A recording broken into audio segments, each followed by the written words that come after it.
Assalamualaikum warahmatullahi wabarakatuh. Alhamdulillahi rabbil alamin. Assalatu wassalamu ala sayyidil mursalin Habibina Muhammadin wa ala alihi wa ashabihi wa man tabi'ahum bi ihsanin ila yaumiddin. Rabbi shrah li sadri wa yassir li amri wahlul 'uqdatam min lisani yafqahu qawli. Subhanaka la ilma lana illa ma 'allamtana innaka antal 'alimul hakim. Wa qala ta'ala fi kitabihil karim, a'udzu billahi minasy syaithanir rajim. Bismillahirrahmanirrahim. ووصينا الإنسان بوالديه حمله أمه وهنا على وهن وفصاله في عامين أن اشكر لي ولوالديك إلي المصير. وقال رسول الله صلى الله عليه وسلم المرء على دين خليله. صدق الله العظيم وصدق رسوله النبي الكريم ونحن على ذلك من الشاهدين والشاكرين. Alhamdulillahirabbil alamin. Puji syukur kehadirat Allah Subhanahu wa taala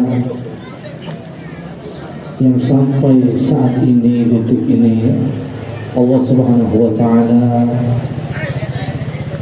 masih memberikan kepada kita peluang untuk bisa hadir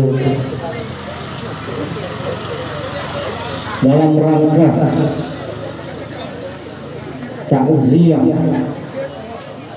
atau memberikan kabar positif, kabar gembira. Begitu juga nasihat ataupun mau'izah kepada tuan rumah dengan sebab meninggalnya salah seorang dari saudara kita, salah seorang dari orang tua kita, atau saudara kandung kita, famili yang afdolnya adalah saudara seiman kita. Beliau telah mendahului kita dan nantinya kita juga akan menyusul beliau. Salawat dan salam kita sampaikan kepada junjungan alam Nabi besar Muhammad sallallahu alaihi wasallam yang dengan sebab beliaulah maka kita ini menjadi satu umat, yaitu umat wahidah, menjadi umat yang satu. Wa ana rabbukum fa'budun, dan aku Tuhan kamu, maka sembahlah oleh kalian. Atau wa ana rabbukum fattaqun, aku adalah Tuhan kalian, Tuhan kamu, maka takutlah kalian kepada aku. Begitulah yang difirmankan oleh Allah Subhanahu wa taala dengan kita dijadikan umat yang satu. Wa inna hadhihi ummatukum ummatan wahidah wa ana rabbukum fa'budun. Maka kita apa pangkat kita hari ini? Menurut ayat tadi, pangkat kita adalah hanya seorang hamba di hadapan Allah Subhanahu wa taala. Yang kami hormati yaitu Bapak RC Kepala Desa Adinin beserta seluruh jajarannya,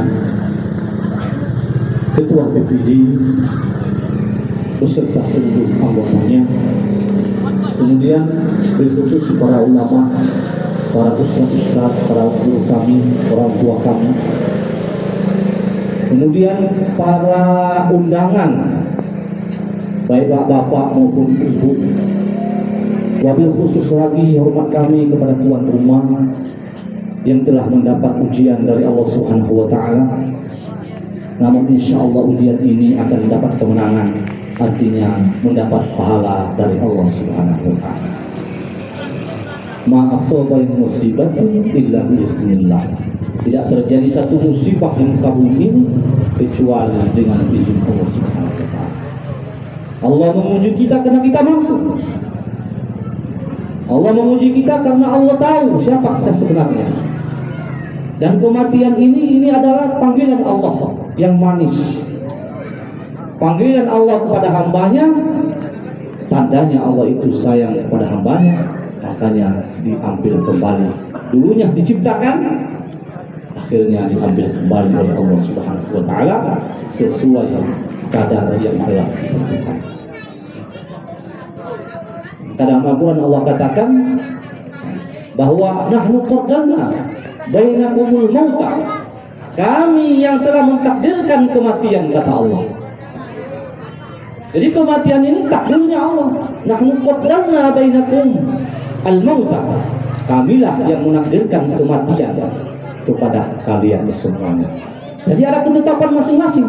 Rasanya hari ini saudara kita yang pergi, besok takdirnya jatuh kepada kita. Kita tidak tahu. Ini rahasia dari 1000 rahasia yang dimiliki oleh Allah Subhanahu wa Ta'ala. Yang pastinya siapa yang ada nyawa, kullu nafsin dha'iqatul maut, siapa yang bernyawa pasti kembali kepada Allah Subhanahu wa Ta'ala. Hadirin jemaah takziah rahimakumullah,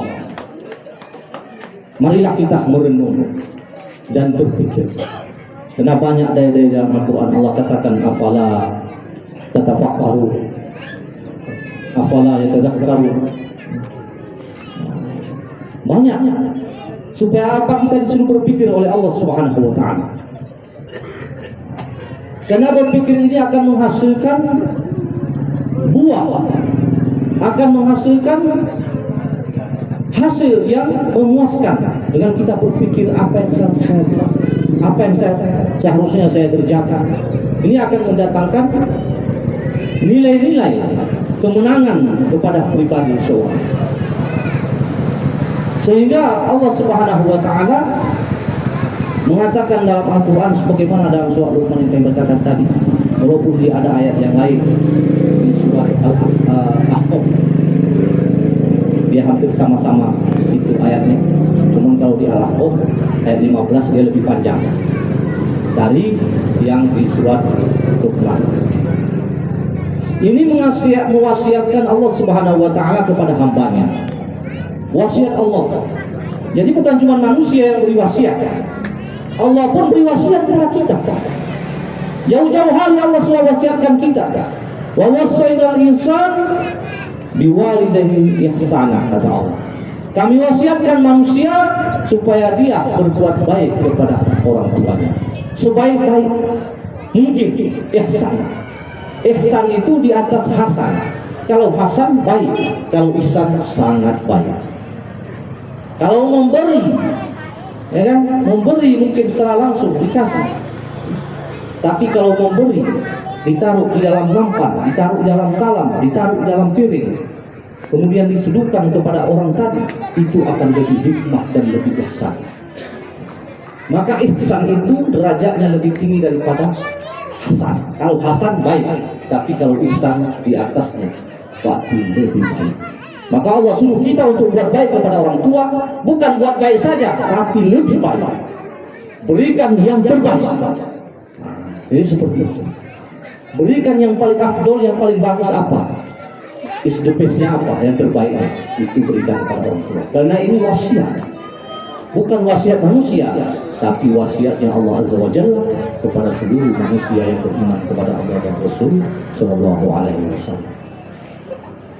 Kemudian Allah sambung ayatnya, hamadu ummuhu, ibunya mengandungnya. Ini salah satu kenapa kita berbuat baik kepada orang tua. Karena ibunya pernah mengandungnya. Hamadu ummuhu.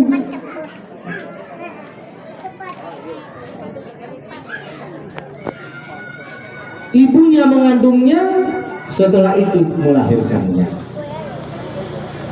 Salasuna syahro. Sudah soal itu Allah katakan salasuna syahro. Berapa salasuna syahro? Salasuna syahro kalau terjemahan kita adalah 30 bulan. Salasun 30 syahro bulan, berarti 30 bulan. Allah menceritakan bahwa kamu pernah dikandung oleh ibumu selama 30 bulan. Tapi dirincikan lagi, setelah mengandung, hamil, hamalat hamil, kemudian wadu'at, melahirkan. kurha, dalam keadaan susah payah, hamil susah, lahir lebih susah lagi sebagai seorang ibu, bertaruh nyawa demi melahirkan si buah hati. Kemudian setelah itu apa? Salatuna syahrul, Allah sebutkanlah salatuna syahrul. Salatuna syahrul maknanya adalah 30 bulan. 30 bulan seorang ibu harus menyapi dan menyusui anaknya selama 30 bulan. Kalau misalnya bayinya lahir 6 bulan, ini bayi lahir 6 bulan, kok cepat kan lahirnya 6 bulan. Nah, ada dulu di zaman Nabi SAW, di zaman Khalifah Utsman, nomor 3, Khalifah yang nomor 3. Datang seorang suami kepada Khalifah bersama dengan istrinya. Dia bawa pada Khalifah untuk menentukan ini anak saya apa bukan. Soalnya lahirnya wahai Khalifah cuma 6 bulan dah lahir. Macam saya nggak yakin anak saya. Karena biasanya lahir anak itu ya 9 bulan, 10 hari, 8 bulan. Ini kalau udah lahir 6 bulan. Maka Utsman radhiyallahu anhu langsung mengambil keputusan, ini wanita harus dirajam. Nampaknya dia berbuat serong. Sebelum menikah mungkin dia sudah berbuat serong sebelumnya. Maka hadiah dimuliakan Allah Subhanahu wa taala, ini cerita tafsirnya dalam tafsir Ibnu Katsir ini, Karang. Jadi waktu itu didengar sama Ali. Ali ini sahabat yang paling alim di zaman sahabat. Ulamanya sahabat. Ada beberapa orang ulamanya sahabat termasuk Aisyah. Aisyah itu ulamanya sahabat. Kalau ada masalah agama, keluarga, masalah suami istri, orang datang kepada Siti Aisyah, tanya, apa masalah begini, masalah begini, semua Aisyah selesaikan dengan jawaban yang pas. Kemudian Ibnu Mas'ud juga ulama di zaman sahabat. Ali radhiyallahu anhu juga ulama di zaman sahabat. Ibnu Umar juga ulama di zaman sahabat. Jadi banyak ulama. Mereka itu membuat tingkatan mufti di zaman sahabat. Itu sudah zaman sahabat sudah ada muftinya. Bahkan ketika zaman Umar jadi khalifah, itu Ali sudah jadi mufti. Padahal Ali muda orangnya. Bahkan nantinya jadi bertuanya Umar. Tetapi waktu itu dia sudah diangkat sebagai mufti oleh Umar bin Khattab radhiyallahu anhu. Begitu alimnya ini Ali radhiyallahu anhu. Maka Ali mendengar informasi tadi. Mendengar informasi bahwa khalifah akan menghukum seorang wanita merajam sebab melahirkan bayi 6 bulan. Langsung spontan Ali radhiyallahu anhu mendatangi rumah khalifah dan berbincang-bincang. Maka Ali radhiyallahu anhu berkata, wahai khalifah, tidakkah engkau baca ayat Quran? Ayat Quran mengatakan bahwa menyapi anak itu adalah 30 bulan. Berarti maknanya apa kata Ali? Maknanya bisa saja bayi itu lahir 6 bulan, bisa. Bisa 6 bulan, bisa 7 bulan, bisa 8 bulan, bisa 9 bulan. Bisa lebih dari 9 bulan. Ini kata siapa? Kata Ali. Nggak kau baca ayat Quran di surah Al-Ahqaf ayat 15. Kata Utsman sebagai khalifah, wahai Ali, saya tidak tahu, saya bodoh. Terima kasih kau telah menjelaskannya kepada saya. Artinya apa kata Ali? Ini anak sah ini. Ini anak dia, anak mereka berdua ini. Karena bisa jadi dia nantinya menyapinya. Harusnya kalau dia lahir 6 bulan bayi tersebut lahir, maka menyapinya berarti lebih kurang 2 tahun. Karena 30 bulan itu adalah lebih kurang 2 tahun setengah. Maka berarti menyapinya nanti anak itu masanya, menyusuinya masanya adalah lebih kurang 2 tahun. Karena lahirnya di 6 bulan, ditambah 6 bulan, 2 tahun 6 bulan. Kalau misalnya bayinya lahir 9 bulan, kurangnya aja 3 bulan, berarti 1 tahun 9 bulan, lebih kurang disapi atau dikasih ASI anak tersebut. Jadi begitu perkiraan menurut Ali dalam tafsir Ibnu Katsir. Jadi dilihat dari bayi yang lahir. Kalau bayinya lahir 7 bulan, berarti kurangi 2 bulan. Nah, menyusui anak tadi. Kalau lahirnya misalnya 8 bulan, kurangi 1 bulan. Nah, dari 30 bulan tadi. Jadi perhitungannya dari 30 reset. Konsepnya dari 30. Kalau misalnya normal, berarti kurangi berapa bulan? Normal kan 9 bulan 10 hari, kurangi aja. Jadi seperti itu menurut Ali radhiyallahu anhu. Jadi tidak mesti 2 bulan harus disusui. Ini bayi kadang udah gendut, udah besar, masih disusui juga. Padahal udah lebih dari 2 tahun 6 bulan, 2 tahun setengah, udah lebih 30 bulan. Udah menyalahi dalil atau menyalahi ayat Quran, tidak disebut di situ lebih dari itu. Kadang ada anak itu udah 2 tahun, udah 3 tahun masih menyusu. Ini sebaiknya sudah dilepas susunya dari ibunya. Karena Allah sendiri yang mengatakan bahwa menyusu itu atau menyusui bayi itu masanya salasuna syahran, selama 30 bulan. Nanti dari perhitungannya aja berapa bulan dia lahir, seperti itu saja. Nah, ini menurut konsep Al-Quran. Hatta idza balagha ashuddahu wa balagha 40 sana, kata Allah. Kemudian ketika anak itu berumur lanjut sampai 40 sana, umur 40 tahun, bayi tadi, bayi sudah besar sampai umur 40 tahun. Qala rabbi auzi'ni an ashkura ni'mataka allati an'amta 'alai. An ashkura, ya Allah, jadikanlah aku sebagai hamba yang bersyukur. Ini amalan, kata Ustaz Adi Hidayat. Amalan orang yang muda umur 40 tahun, yang pertama adalah an ashkura ni'mataka. Yang pertama adalah bersyukur atas nikmat Allah Subhanahu wa taala. Ini umur 40 tahun ini semua ini. Kita ini kan beda-beda tipe, yang ada yang tipe 60, ada yang tipe 70, ada yang tipe 50, ada yang 60, ada yang masih di bawahnya lagi, ya kan? Macam tipe kita ini sekarang. Tapi dalam Al-Quran itu disebutkan tipe 40 tahun dia harus punya sifat, yaitu an-ashkuru ni'matah, menjadi orang yang bersyukur atas nikmat Allah Subhanahu wa taala. Jadi tidak lagi maksiat. Karena syukur itu sudah di atas daripada beramal soleh. Amal soleh di atasnya adalah syukur, berterima kasih terus kepada Allah. Sehingga nikmat itu terus diberikan oleh Allah, kebaikan, terus kebaikan. Dari kapan? 40 tahun. Kalau saya ini udah lebih dikit 40 tahun. Karena lahirnya tahun 83. Udah lewat kalau 40 tahun. Sebaiknya sudah lebih tawadu, lebih serius beribadah kepada Allah Subhanahu wa taala. Karena menurut Imam Ghazali, umur 40 tahun itu adalah level yang terakhir. Kalau pertama adalah 1 sampai 20, yang kedua adalah 20 sampai 40, tipe yang terakhir adalah 40 sampai 60. 40 sampai 60 adalah tujuannya ke tubuh, nggak ada lagi tujuan lain. Kalau dari 20 ke 40 masih bisa kita sibuk mencari hasil macam. Tapi kalau udah 40 ke 60 itu sudah jalur khusus.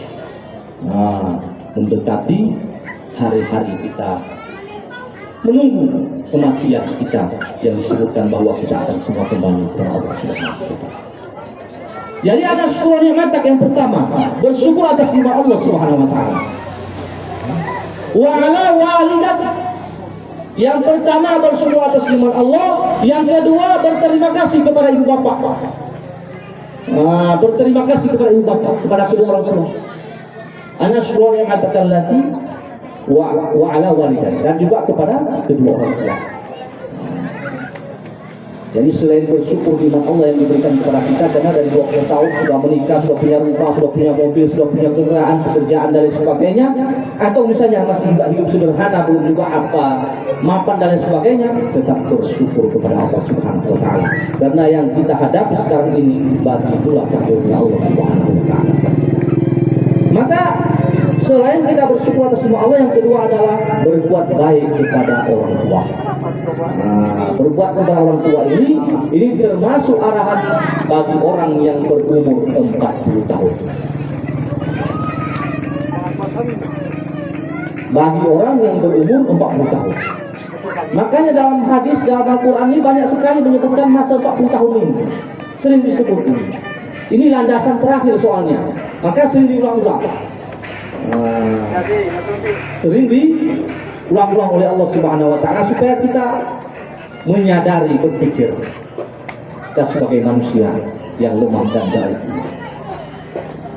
Kemudian wa an a'mala sholihan tardo. Yang ketiga adalah wa an a'mala sholihan tardo. Ya Allah, jadikanlah aku orang yang beramal soleh dan amal soleh itu engkau ridhoi. Amal soleh itu engkau ridhoi. Jadi sudah tingkat ini, bersyukur, berbuat baik kepada orang tua. Kemudian yang ketiganya adalah beramal soleh dan amal solehnya engkau ridhoi. Jadi kalau ada amal soleh tidak diridhoi kan tidak ada artinya. Tapi ini permintaannya adalah wa na'mal sholihan tardoh, dan beramal soleh, mengerjakan kebaikan amal soleh yang engkau ridhoi. Udah ayat yang lain dan surat Taubah disebutkan wa ridwanun minallahi akbar. Keridhaan Allah itu level yang paling tinggi dan paling besar. Artinya kalau Allah sudah ridho kepada kita, maka selesai semua masalah kita. Karena kita sudah diridhoi, berarti semua perbuatan dan perilaku kita, amal kebaikan kita diterima oleh Allah Subhanahu wa taala, sehingga muncul yang terakhir dari Allah Subhanahu wa taala bahwa kita diridhoi olehnya, disayangi olehnya, diberikan kita wewenang bahwa Allah telah ridho kepada hamba tersebut. Ini permintaan yang sangat tinggi. Wa na'malu sholihan tardo. Beramal soleh yang diridhoi oleh Allah Subhanahu wa taala. Apakah sudah seperti itu kita hari menanggapi ayat Allah Subhanahu wa taala, menambah kebaikan dari Allah Subhanahu wa taala, berbuat baik kepada orang tua kita? Apakah sudah seperti itu, selevel itu? Saat seorang sahabat Nabi, Sa'ad namanya. Saat ini ibunya tahu ayat Quran turun. Kata dia, aku tahu ayat dari Muhammad itu turun. Ayat apa itu? Kata Sa'ad, mengenai berbuat baik kepada orang tua. Jadi ibunya Sa'ad beriman. Maka apa dia buat sama ibu Sa'ad ini? Ibunya Sa'ad radhiyallahu ta'ala ini, dia bilang, aku tidak akan mau makan sampai aku mati. Biarlah aku mati. Karena dalam kitabmu Al-Quran yang diturunkan kepada Nabi itu kan bilang harus berbuat baik pada orang tua. Karena aku ini kan nggak suka kau masuk Islam. Jadi saat ini udah masuk Islam waktu itu. Ibunya nggak suka, maunya anaknya kembali ke agamanya yang dulu. Kata anaknya, aku nggak mau.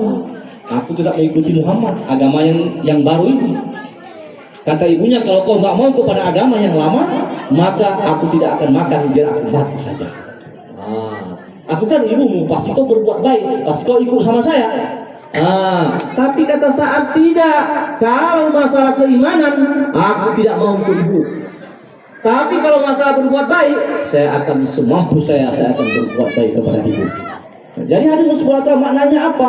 Di hadis-hadis yang lain juga disebutkan bahwa kalau berbuat baik kepada orang tua itu hukumnya wajib, walaupun orang tua kita itu kafir kepada Allah Subhanahu wa taala, tetap hukumnya wajib.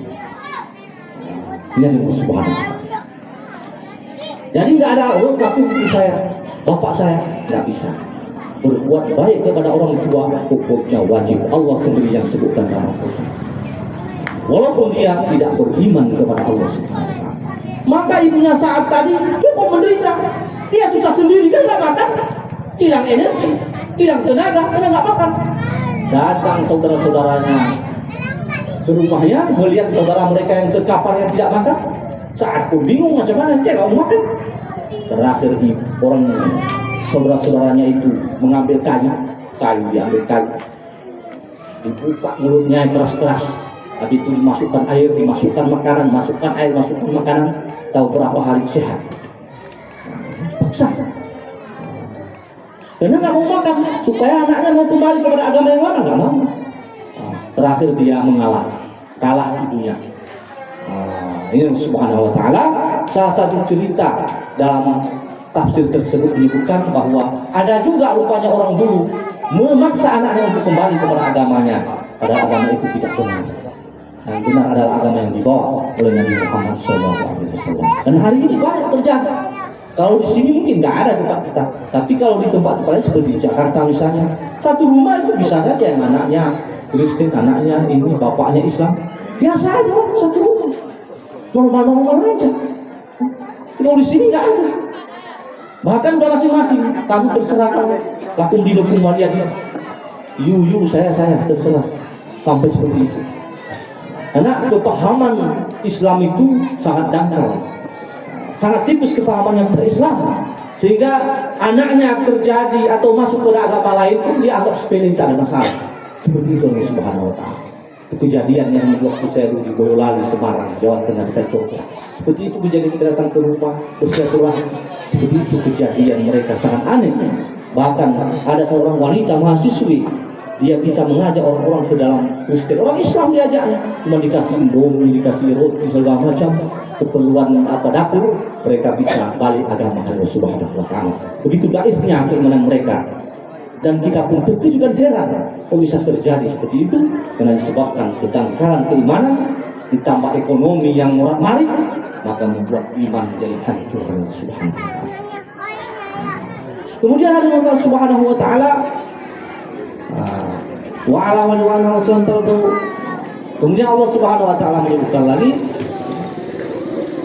Robbi auzini asyuri matakallati, setelah kita bersyukur atas nama Allah, berbuat baik kepada orang tua, dan kemudian kita beramal soleh demi mendapat keridhaan Allah Subhanahu wa Ta'ala, maka Allah Subhanahu wa Ta'ala sebutkan bahwa ulaika alladzina taqabbalu anhum, orang-orang ini adalah orang yang diterima taubatnya. Jadi terima taubatnya dari Allah karena amal mereka sudah sampai puncak, sudah sampai tingkat keridhaan Allah Subhanahu wa Ta'ala. Maka disebutkan dalam sebuah hadis diriwayatkan Imam Ahmad, dia menyebutkan bahwa apabila seseorang berumur 40 tahun, maka urusannya, segala masalahnya akan dimudahkan oleh Allah Subhanahu wa Ta'ala. Apabila seorang berumur 40 tahun, dia sudah umur 40 tahun, maka semua masalahnya, beban-bebannya, masalahnya akan diringankan oleh Allah Subhanahu wa Ta'ala. Dengan syarat dalam hadis tersebut, dia seorang muslim, bukan fasik. Fasik itu apa? Meninggalkan amal soleh, fasik namanya. Dia beriman juga, tapi tidak ada amal solehnya, nggak ada sholatnya, nggak ada sedekahnya, nggak ada tanda-tanda kesolehan di wajahnya, maka itu namanya fasik. Dia beriman. Allah Subhanahu wa Ta'ala dengan syarat orang tadi dia seorang muslim, seorang yang baik agamanya, baik Islamnya. Kemudian Allah Subhanahu wa Ta'ala dalam hadis tersebut disebutkan kalau dia berumur 60 tahun, dia berumur 60 tahun, maka Allah Subhanahu wa Ta'ala akan berikan dia inabah. Apa inabah? Allah mudahkan dia jalan menuju akhirat. Menuju ke akhirat itu gampang. Nggak ada rasa was-was dalam dirinya, istiqomah terus berbuat baik, beramal soleh. Ada kesempatan, terus jangan disia-siakan. Seperti itu. Sehingga Allah Subhanahu wa Ta'ala berikan dia inabah, memudahkan jalan kembali. Jalan dia kembali kepada Allah Subhanahu wa Ta'ala. Karena kita ini semua akan kembali. Cuman kadang ada yang susah, ada yang mendadak, ada yang kita nggak sangka-sangka udah meninggal dan sebagainya. Ini kan termasuk azab, nggak ada prosesnya. Padahal mati itu disebabkan ada proses, banyak ada sebab. Karena kalau nggak ada sebab orang mati, nanti kan dipertanyaan di akhirat. Loh, saya kok mati nggak ada sebabnya? Kok saya datang ketemu mati saya? Kenapa, ada masalah apa dengan saya? Tapi kalau ada asbabnya sakit pinggang misalnya, ya, atau panas, atau misalnya tenggelam dan sebagainya. Kenapa saya ceramah juga dulu, tenggelam itu mati syahid. Ada 5 syahid. Salah satunya adalah mati tenggelam, itu juga mati syahid. Mati melahirkan, mati syahid. Mati panas, dalam keadaan badan panas, meriang, juga kalau meninggal mati syahid. Walaupun syahid yang paling utama itu adalah memperjuangkan agama Allah, berperang demi li'la'i kalimatillah, memerangi kaum kafir karena mereka tidak mau beriman kepada Allah. Itulah syahid yang hakiki, yang sebenarnya. Tapi di sini masih banyak syahid-syahid yang lain. Maka hadirin yang dimuliakan Allah Subhanahu wa taala, kalau dia sudah berumur 60 tahun, maka Allah Subhanahu wa taala akan berikan dia inabah, jalan untuk keluar dari semua masalah, dan kembalinya kepada Allah pun dimudahkan. Dengan sebab sedikit mungkin dia sakit beberapa hari, beberapa minggu, beberapa bulan, lemah, kemudian Allah Subhanahu wa taala cabut nyawa. Ini normal. Nabi aja sebelum meninggal sakit dulu. Ini kan sunnahnya kan seperti itu. Itu ajaran Rasulullah SAW. Sampai beliau bersabda, ya Allah, semua kesusahan pada sakaratul maut timpahkanlah kepadaku semuanya, supaya umatku tidak merasakannya lagi. Sampai begitu. Karena Nabi sudah tahu detik-detik akan meninggal dunia. Kata beliau, betapa sakitnya ini hari kematian. Ini Nabi tahu.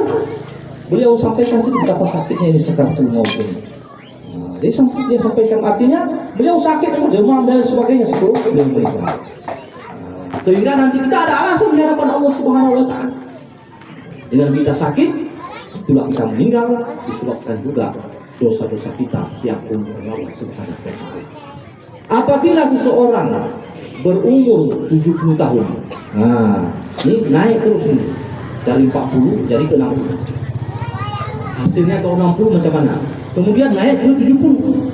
Kalau kita udah tua kalau 70 lebih, 70 pas umur kita.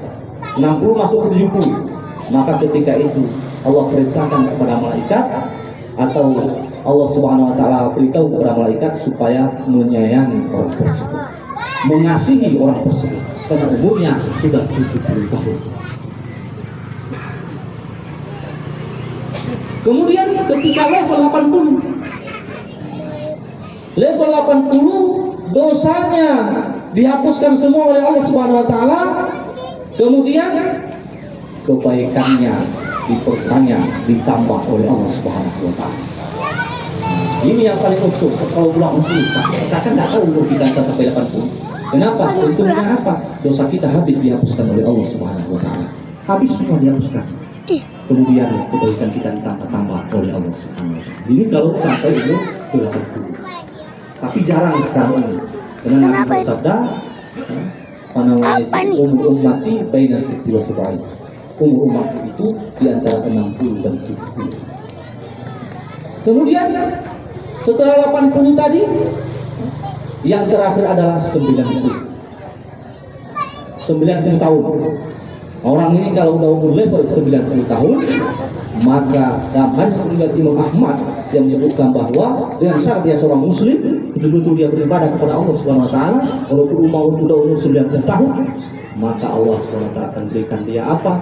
Yang pertama, Allah Subhanahu wa taala hapuskan semua dosanya tadi, Allah tambahkan dia kebaikan. Kemudian satu lagi keutamaannya kalau udah umur 90 tahun, apa itu? Dia bisa memberi syafaat kepada seluruh ahli keluarganya nanti di hari kiamat. Nah, ini keuntungan kalau sudah berumur sampai 90 tahun.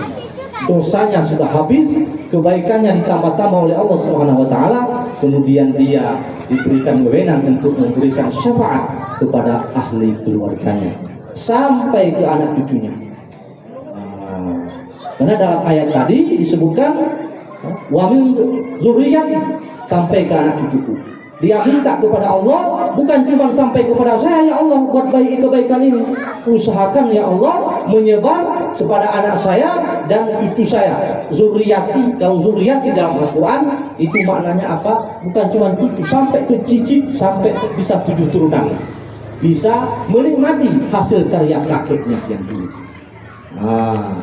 Ada kebaikan dulu kakeknya yang bisa dinikmati sampai ke anak berapa keturunan, berarti betul-betul doanya makbul diucap kakek yang di atasnya tersebut. Makbul. Diberikan kebaikan, terus anaknya dapat terus kebaikannya, cucunya dapat lagi, cicitnya dapat lagi, terus ke belakang sampai hari ini kita dengar ada sumur Usman. Kalau Usman ini sumurnya yang di Arab itu bukan cuma cucu cicit, sudah berapa ribu tahun yang lalu. Karena hitungan daripada para ahli mengenai menghitung masalah keturunan itu dihitung setiap 20 tahun muncul satu generasi. Berarti kalau 100 tahun itu 5 generasi. Kalau 1500 tahun hitung aja, ya kan? 100 tahun 5 generasi. Kalau misalnya 500 tahun berapa generasi? 1000 tahun berapa generasi? Sekarang sudah 1446 Hijriah. Sudah berapa generasi dari Utsman bin Affan radhiyallahu anhu mereka dapat menikmati hasil karyanya, kebaikannya, bahkan kegajuan keluarganya. Kita juga yang ke sana mungkin bisa menikmati air yang pernah dibeli dari orang Yahudi. Sumur tersebut dibeli sama Sayyidina Utsman bin Affan radhiyallahu anhu. Ini namanya amal solehan, amal soleh, kemudian diridhoi Allah, kemudian dia berdoa tambahannya yaitu supaya dinikmati sama anak cucu dan tentu sama kita. Kalau ada kebaikan, kalau bisa anak cucu kita dapat rasakan kebaikan tadi. Misalnya kita bangun masjid, kalau bisa anak cucu kita nanti bisa sampai mereka menjadi takmir, menjadi ketua BKM masjid tersebut, sampai mereka menikmati bahwa ini memang dulu peninggalan almarhum kakek saya dulu. Jadi sampai sekarang dia masih bisa katakan bahwa ini masih keluarga kami yang punya.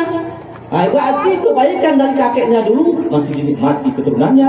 Berarti doanya sebagaimana ayat disebutkan, doanya terima oleh Allah Subhanahu wa taala. Demikian yang bisa saya sampaikan pada malam yang berbahagia ini.